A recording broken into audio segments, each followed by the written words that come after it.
There's something deeply broken with the way we build homes today. In 1986, researchers studying a traditional Icelandic peat house during winter recorded indoor temperatures of 58 degrees Fahrenheit, while outside it was minus 40 degrees Fahrenheit. There was no furnace, no central heating, no electricity, just thick walls made of stacked turf and stone and a small fire that burned for only a few hours each day. The house stayed warm for over 3 days after the last fire went out. Compare that to today. When your power goes out during a winter storm, you're expensive. Code-compliant home drops below freezing in less than 6 hours. Your pipes burst. Your family huddles under blankets. The house becomes uninhabitable before morning. How is this possible? How did people survive extreme cold in buildings made of dirt and grass, while your modern home with spray foam insulation becomes a death trap the moment the grid fails? Before we dive deeper, drop a comment below. Have you ever dealt with a winter blackout? How long did your house stay warm? An hour, 6 hours, or could you see your breath after 30 minutes? The experiment that proved everything. Let's rewind to 2007. A research team at the University of Iceland ran an experiment.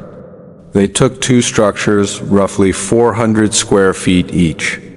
The first was a reconstructed peat house built the old way. Walls of stacked turf blocks 3 to 4 feet thick.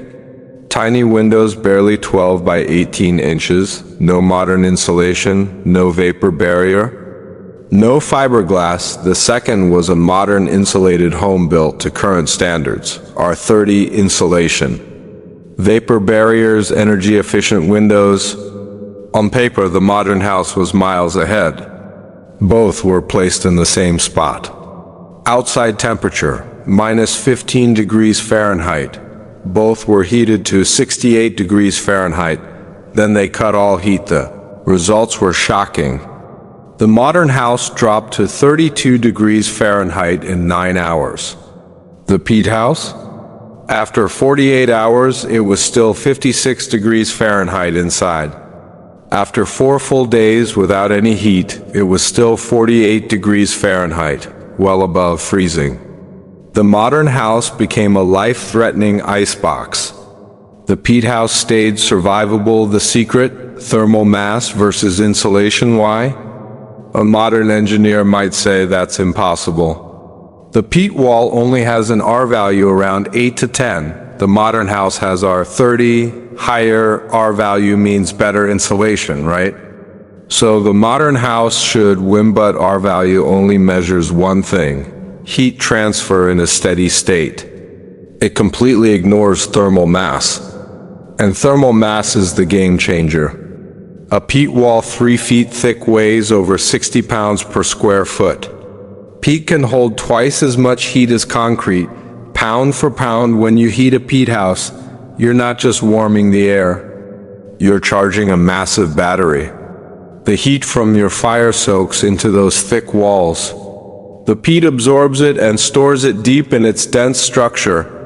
Once those walls are warm, they radiate that heat back into the room for days. Researchers testing old peat houses in the Faroe Islands in 2003 found that walls stayed warm to the touch over 72 hours after the last fire, keeping indoor temperatures 30 to 40 degrees above outside air. The modern house?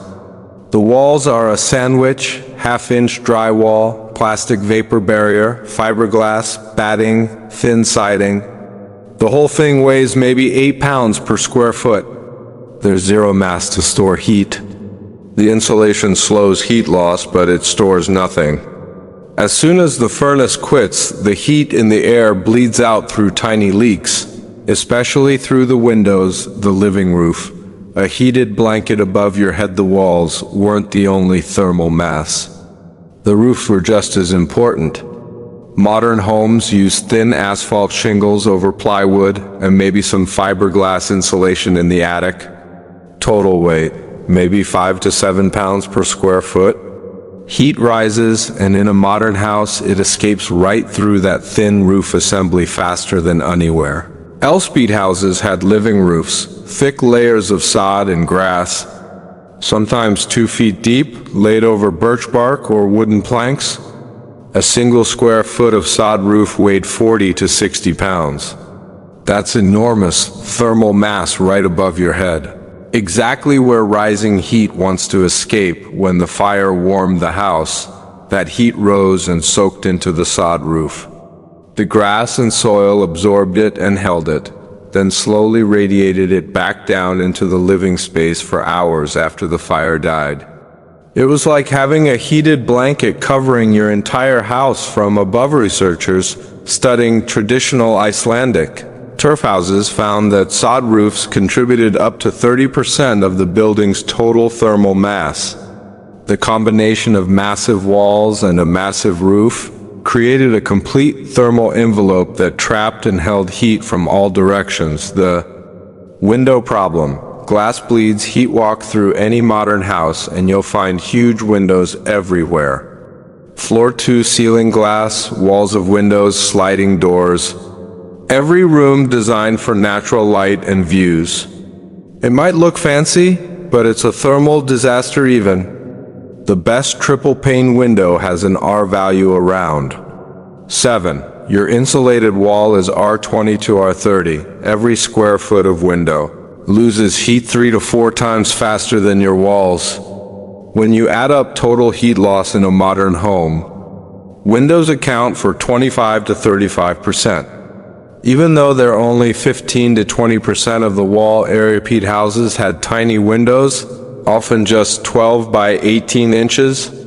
Some had no windows at all, just the door and a smoke hole for light. This wasn't because glass was expensive, though it was. It was because builders knew every opening bled heat.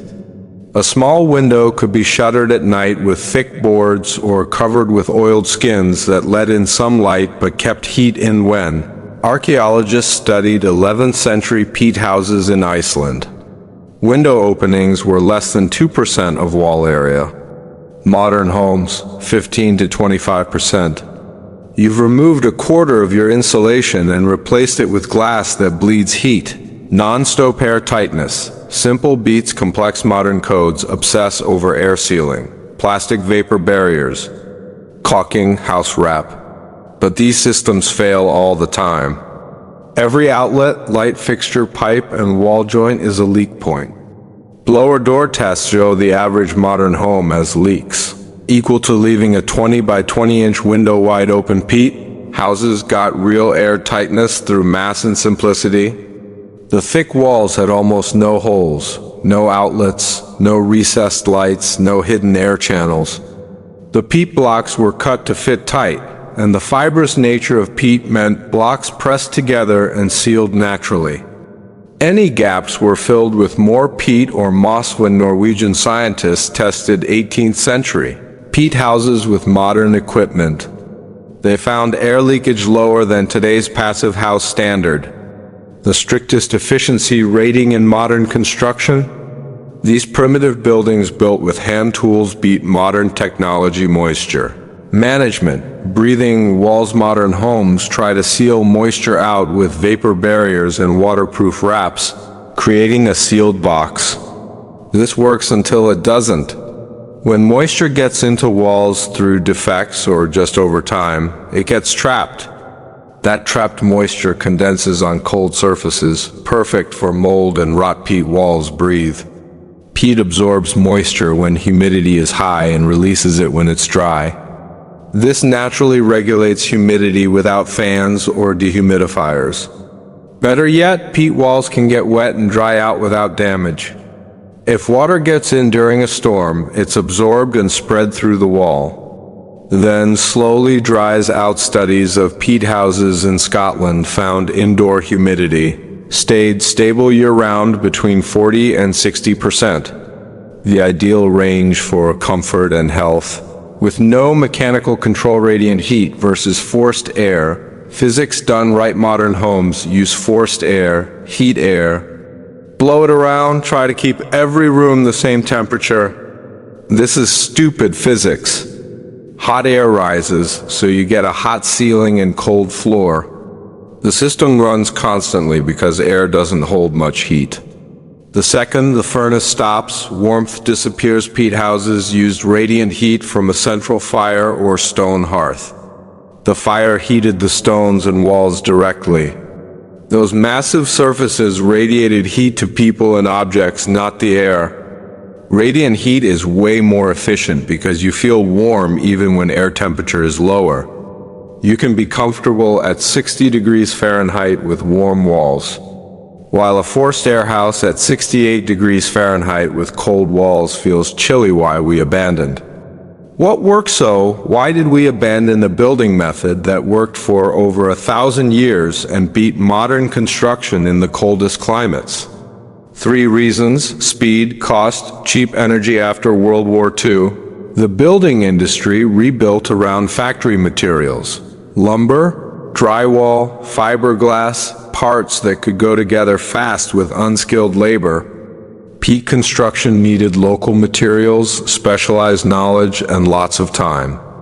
You couldn't make peat blocks in a factory and ship them. The post-war boom needed millions of homes fast.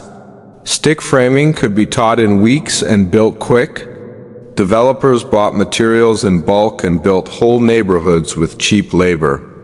Peat construction couldn't scale.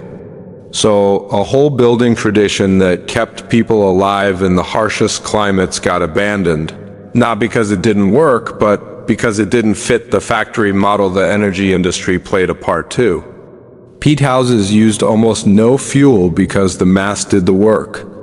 Modern houses need constant energy, creating guaranteed customers for utilities and fuel companies. We stopped building for survival and started building for looks and low cost. We built houses that only work with constant power. Cut the line. They die. What you can do today. So what do you do if you want the toughness and efficiency of a peat house today? You probably won't start building with actual peat. It's hard to source and codes won't allow it. But you can use the same principles first. Get thermal mass. If you're building new, look at insulated concrete forms, rammed earth, or thick stone or brick walls instead of stick framing. If you have an existing home, add mass where you can, a masonry fireplace, stone or tile floors over concrete, even interior brick or stone wall. Second, fix air leaks for real. Hire someone who can do blower door testing and infrared imaging to find where your house actually leaks, then seal it right. Focus on big holes, attic access, chimney chases, rim joists, pipe holes. Third, rethink windows. If you're building or renovating, don't max out glass. Smaller windows, play smart, give enough light while keeping heat in. For existing homes, get the best windows you can afford and consider shutters you can close at night. Heavy shades, storm panels, or wood shutters can cut window heat loss by half-fourth. Go radiant heat instead of forced air. Radiant floors heat the floor mass, which radiates warmth through the space. You're comfortable at lower air temperatures, use less energy, and keep warmth way longer during outages. Fifth, set up backup that doesn't need the grid. A wood stove or masonry heater keeps you alive during long outages. Even a small stove in a massive home can keep livable temperatures indefinitely. The medieval Icelander building his peat house wasn't stupid. He used what he had, methods refined over generations, and they worked for centuries. Modern industry doesn't care about your safety or long-term toughness.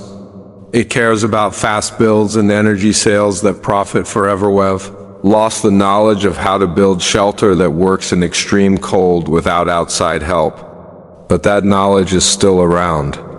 It's in old buildings, historical records, and proven by modern science. The question is whether we'll take it back and use principles that put survival over convenience and real performance over marketing. The skills that kept families alive through Arctic winters weren't magic. It was physics done right. That science hasn't changed. We just forgot how to use it. If this changes how you think about your home, Hit subscribe. We're digging up the practical wisdom modern industries buried because it threatens their profits.